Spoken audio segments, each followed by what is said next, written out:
दोस्तों, data structure lecture series में आपका स्वागत है। आज मैं बात करने वाला हूं एवीएल ट्री के उन दो रोटेशंस के बारे में जो सबसे ज्यादा कंफ्यूज करते हैं, और खास तौर से तब जब हमारे पास नंबर ऑफ एलिमेंट्स ट्री में पहले से काफी ज्यादा होते हैं और तब पर्टिकुलर लेफ्ट टू राइट या राइट टू लेफ्ट का केस आता है तो हमेशा हमें परेशानी होती है।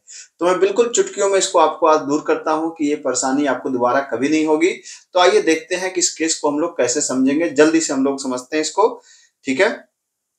तो आप क्या कर सकते हैं यहाँ पर, जैसे मान लीजिए अगर आप यहाँ पे देखिए, इस ट्री को ध्यान से देखिए तो इस समय ये ट्री का बैलेंस फैक्टर कितना है? 2 का बैलेंस फैक्टर आपको पता है 0, 8 का 0, 5 का 0। ये मैं मान के चल रहा हूँ कि आपको एवीएल ट्री आती है, तो height of left sub tree, height of right sub tree आपको पता है, ठीक है। 20 का बैलेंस फैक्टर 0 और इसका बैलेंस फैक्टर कितना है? 1, ठीक है। 2 - 1 1 हो गया।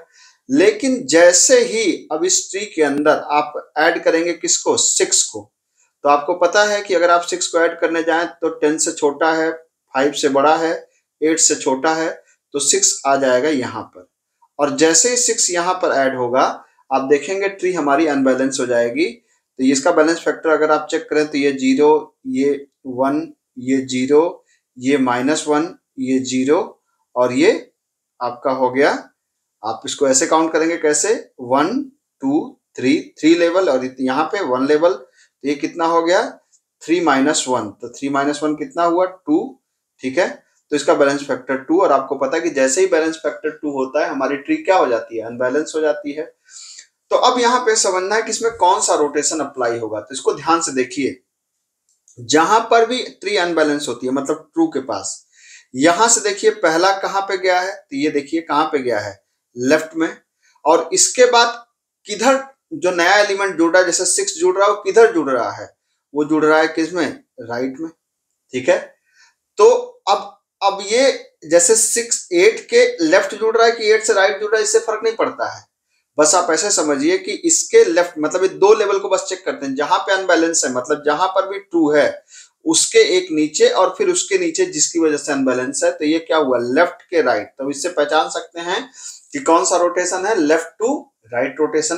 अब इसमें डबल रोटेशन आपको पता है कि जब भी लेफ्ट टू राइट होता है तो इसमें पहला रोटेशन होता है आरआर और फिर रोटेशन कौन सा होता है? एलएल।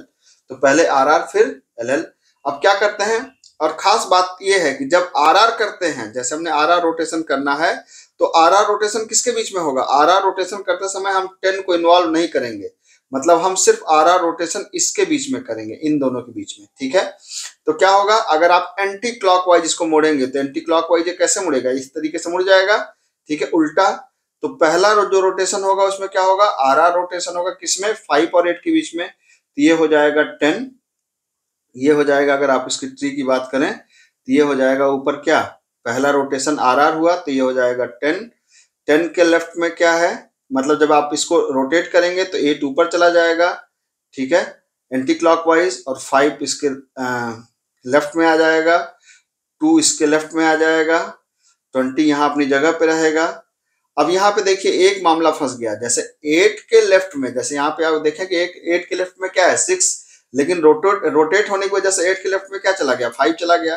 तो अब 6 कहाँ जाए? ये एक अलग कंफ्यूजन होता है। तो यहां से हम ये देखते हैं कि जो 6 है वो 8 के लेफ्ट में है ना।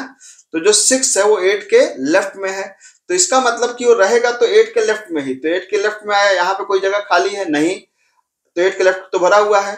तो 8 के लेफ्ट में जो एलिमेंट है, क्या उसके राइट में जगह खाली है क्या? हाँ, खाली है।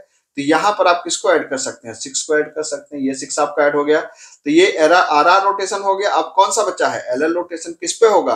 अनबैलेंस था 2, अब 2 को इन्वॉल्व करेंगे उसमें, और मैंने बताया था कि यहाँ पे आप रखेंगे कंपास और यहाँ पे उसका पॉइंट रख के क्लॉकवाइज मोड़ देंगे। तो जब क्लॉकवाइज मोड़ देंगे तो क्या हो जाएगा? ये एलएल रोटेशन अप्लाई होगा, तो ये चला जाएगा 8 ऊपर, 5 यही रहेगा, 5 के लेफ्ट में 2, राइट में कितना है? 6, और 8 के लेफ्ट राइट में क्या आ जाएगा? 10, और 10 के राइट में क्या है? 20। ये देखिए 0, इसका बैलेंस फैक्टर अब चेक कर लीजिए, ट्री हमारी बैलेंस हो गई। तो ये है 0 0 0 0 -1 और ये है 0, तो ट्री हमारी बैलेंस हो गई। तो ये था केस किसका? लेफ्ट टू राइट का। अब देखते हैं राइट टू लेफ्ट का। अब जैसे देख सकते हैं कि आपके पास एक ट्री दी गई है, तो ट्री यहाँ पे क्या है? यहाँ पे आप देख सकते हैं ट्री है, और ट्री का अगर बैलेंस फैक्टर आप चेक करें तो अभी ट्री बैलेंस है कैसे? इसका बैलेंस फैक्टर 0, इसका बैलेंस फैक्टर 0, इसका बैलेंस फैक्टर 0, 5 का बैलेंस फैक्टर 0 और 10 का बैलेंस फैक्टर कितना हो जाएगा, आप इधर देख सकते हैं, इधर कितना 1 लेवल, यहाँ पे देख सकते हैं 2 लेवल, तो ये कितना हो जाएगा 1 माइनस 2 इज इक्वल टू -1। ठीक है, तो -1 हो जाएगा, तो इसका मतलब इसका बैलेंस फैक्टर -1 है, तो इसका मतलब ये ट्री बिल्कुल अभी तक बैलेंस है। ठीक है, अब जैसे ही इसमें हम जोड़ेंगे 18, मान लीजिए मैं इसमें जोड़ने जा रहा हूँ 18, तो 18 कहाँ पे जाएगा, 10 से बड़ा है, 20 से छोटा है, 15 से बड़ा है, तो यहाँ पे आएगा। तो 18 को मैं कहाँ पे ले जाके जोड़ दूँ, 18 को मैं ले जाकर जोड़ देता हूँ उसकी जगह पे, तो 18 यहाँ पे जुड़ जाएगा। और जैसे ही 18 इस जगह पे जुड़ेगा, आप देखेंगे कि हमारी ट्री फिर से अनबैलेंस हो जाएगी। कैसे, ये हो गया 0, ये हो गया -1, ये हो गया 0, ये हो गया 1, ये हो गया कितना 1 और 1 2 3, तो 1 माइनस 3 कितना हो गया -2, और ये हो गया 0। तो जैसे ही -2 हो गया अनबैलेंस हो गया। अब अनबैलेंस किसकी वजह से हुआ, अनबैलेंस हुआ ये राइट की, पहले चेक करिए राइट, और राइट के अंदर कहां पे दूसरा लेवल क्या है, लेफ्ट। तो ये पहला लेवल क्या है, राइट, और दूसरा लेवल क्या है, लेफ्ट। अब इसके अंदर चाहे ये इधर हो चाहे इधर, उससे फर्क नहीं पड़ता। ठीक है, मेन देखिए कि राइट के लेफ्ट की वजह से अनबैलेंस है। 2 लेवल पे आपको चेक करना होता है, 2 लेवल पे आपने चेक कर लिया, तो ये राइट के लेफ्ट की वजह से है। ठीक, अब क्या है कि राइट लेफ्ट की वजह से, तो पहला रोटेशन क्या होगा, एलएल रोटेशन। किसके बीच में, एलएल रोटेशन होगा इन दोनों के बीच में, सॉरी, एलएल रोटेशन होगा इन दोनों के बीच में। ठीक है, ये इन दोनों के बीच में 15 और 20 के बीच में। तो एलएल का मतलब क्या होगा, क्लॉकवाइज रोटेट करेगा। ठीक है, तो क्लॉकवाइज का मतलब एलएल रोटेट आपने किया तो क्या हुआ, ये आपका हो गया 10, तो ऐसे ही रहेगा, 5 यहां पे आ गया, और चूंकि क्लॉकवाइज करेंगे तो 15 आ जाएगा ऊपर। अब 15 से बड़ा है क्या 20, और 20 से बड़ा है क्या 25। ठीक है, अब यहाँ पे देखिए फिर वही दिक्कत, यहाँ पे कौन बच गया 18, 18 कहाँ पे था 15 के राइट में, तो यहाँ पर भी क्या होना चाहिए 15 के राइट में, तो 15 के राइट में तो पहले से ही यहाँ पे जगह भर गई है। तब क्या करेंगे 20 के लेफ्ट में इसको ऐड कर देंगे। अभी यहाँ पे कितना रोटेशन हुआ, यहाँ पर भी 2 रोटेशन था, आपको पता है कि पहला होगा एलएल, दूसरा होगा आरआर, तो 1 रोटेशन तो हो गया एलएल। अभी दूसरा रोटेशन बाकी है, दूसरा रोटेशन कौन सा होगा, दूसरा रोटेशन होगा आरआर, मतलब अब इसको एंटी क्लॉकवाइज करेंगे।